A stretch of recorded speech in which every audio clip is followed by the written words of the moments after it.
The John LeBang Show has been known to make people laugh, sing, think, scream, throw things in rage, and generally lose their minds. Listener discretion is advised.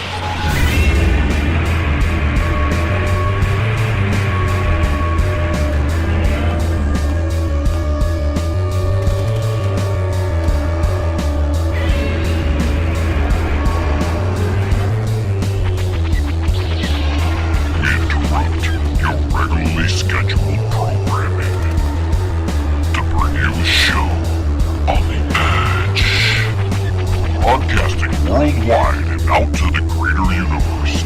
You're listening to the John LeBang Show.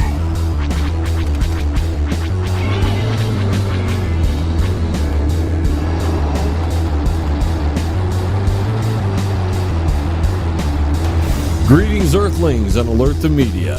The banger is on the microphone. Before we get started, I'd like to welcome our new affiliate, Good Talk Radio, out there in Oregon. That's right, we've taken on another station. We've now taken over the West Coast. That's right, we're in Washington, we're in Oregon, and we're all over California. So as you can see, the John LeBang Show is growing by leaps and bounds. And it hasn't stopped, of course. Now with that quickness out of the way, we've got so much to talk about. We're going to skip past the normal little intro here and where I discuss what might have happened for the week and get right into the news. We've got a follow-up on last week's big observatory closure by the FBI. It had all those, people speculating that maybe there were aliens up there and they were trying to hide something. Even the John LeBang Show said they shut it down probably because they just didn't want you to see something. Well, even though that was fairly vague, guess what? It was kind of right. They didn't want somebody seeing something. That's right. Federal search warrants reveal that the Sunspot Solar Observatory was shut down by the FBI. Why? Because they conducted forensic computer searches for child pornography. That's right, ladies and gentlemen. They didn't want somebody to see something. Most of you were speculating out there that they were shutting it down because the aliens were coming. I thought it was more government based, where they were just trying to hide something that was going on up there because they were testing out something.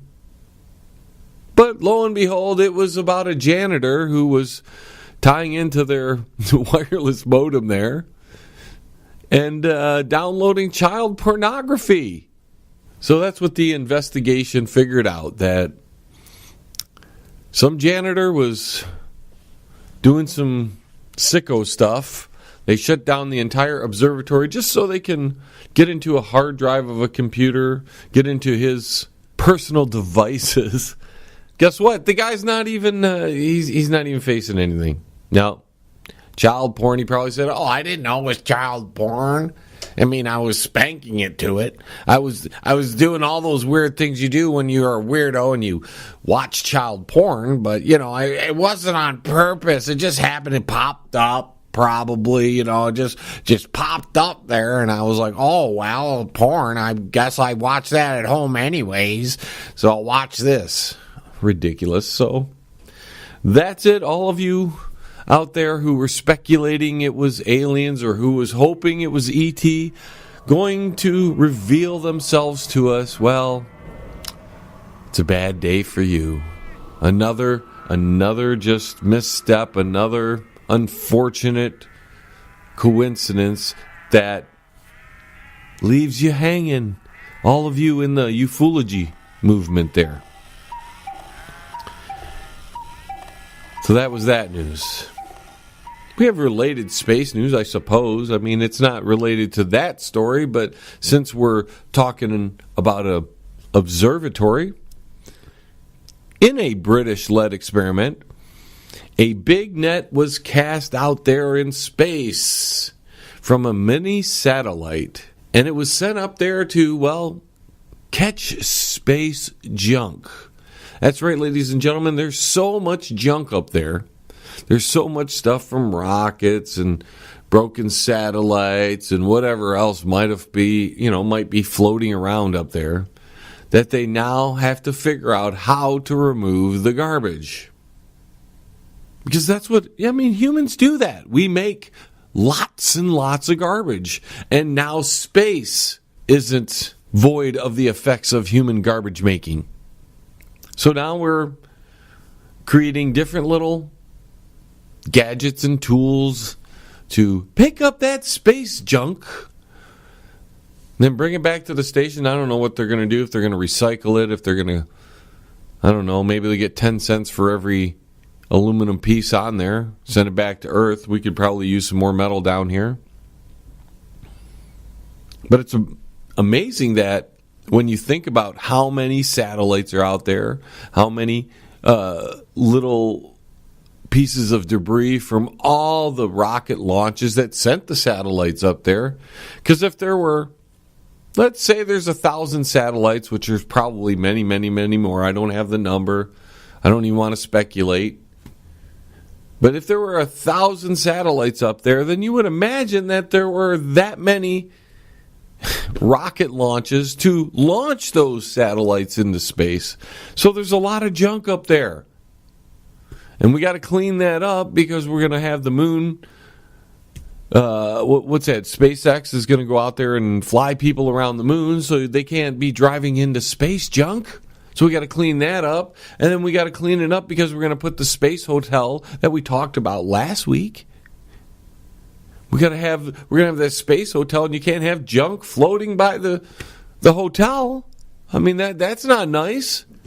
They make hotels cut their lawn. Maybe there should be like a tax, like a space tax for even putting a hotel up there or being able to utilize space for tourism, because that's what SpaceX is doing, in a manner of speaking. They're letting somebody buy their way onto their, moon. I don't even what are they calling that? I don't know. I'll have to look that up. But they're taking a moon mission. They're gonna have some normal person fly. Well, I mean, if it was so expensive to be the person on this space moon flight, that I shouldn't say normal person, because a normal person doesn't have the money to put towards that. I mean, I think it was 6 or 7 digits. It's running into the hundreds of thousands or millions to be the person who gets to have the little first tourism trip with Mr. SpaceX over there, Elon Musk's moon space project. I don't know what he calls it. So the average person who doesn't even make 5 figures, that's about it. They make 5 figures, and it's usually in the 20 or 30,000 range versus 90,000 range. They're never going to get a chance to go around the moon. I think we talked about that earlier in the month when we came back. The average person's not going to have a chance to have this Star Trek future that they are promoting.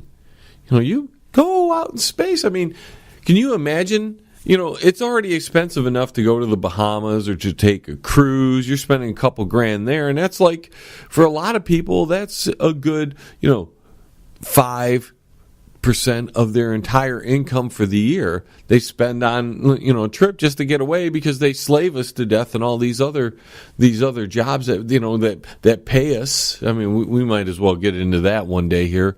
I mean, what they're paying us today. But we won't diverge. We better slow down. Better get back to what we were talking about. So all the space junk that's up there, they got to clean that up. They're saying it's a problem because some of this might bump into the International Space Station and bump into other satellites and blah, blah, blah, blah, blah. Okay, that may be a problem. We're worried about the space station. But you don't think that now that we're on the verge of having tours in space and space hotels, that isn't being a factor in the whole thing? Of course it is. You can't have hotels floating around in space and watching space junk float right by the tourists' windows. I mean, your guest wouldn't be too happy. Why do I see debris floating by it's just hanging out by my window? Yeah, it might be alien debris, we might be able to see E.T. come to the planet, and this is a good place to watch, and there's a damn debris in my view, and it pisses me off. Can you get that debris out of the way? Because if E.T. shows up, I want to see it. Especially about the space thing, I really, really want the Star Trek future. I'm a big fan of that idea. But then I'm watching the steps we're taking to supposedly get there, and I'm like, we're not going to make it. The average person's just not going to make that. And it's too bad. Because there's some really cool things out there that a lot of us would like to see. And the only ones that are going to see it are the governments and the elite. At least for a couple hundred years. Because we're not going to have how much money is it going to take, even in 70, 80 years when they've made it cheaper? Hopefully. I like how they say that it makes it cheaper the longer something's around, except with inflation and everything. That's never cheaper. It's always more expensive. Bills, you sit there and you look at gas and it goes up and down, but it's never going to get back to when I was young. And that's because of inflation. And just one last thing, because we got a few more minutes to knock out here before we get to our first break. One more thing about the space thing. There's been a lot of money missing from the government, and these exorbitant budgets that they have, and we just heard a complaint from President Trump about the next budget that's just out of hand again. I mean, those Republicans, those Republicans, they're so conscious about that damn budget. Whatever. We had $2 trillion, $3 trillion. I forgot what it was. It was 2-point-some trillion dollars missing right before the 9/11 event happened. That money's never been accounted for. It's just gone, disappeared, poof, into the solar system, into the atmosphere. Out into space somewhere. It's probably by now that money has floated all the way into the next solar system, maybe out and fell into a black hole, zipped around into a different universe. Maybe Dr. Strange can find that money. Dr. Strange, are you listening? Can you find that $2 trillion that supposedly the Defense Department lost, and it was reported on by Donald Rumsfeld just a day before the 9/11 event happened? Because it's gone. It's been gone. All that gold under the Twin Towers, that's gone. That disappeared too. Man, there was a lot of money that just disappeared really quick. Poof, gone.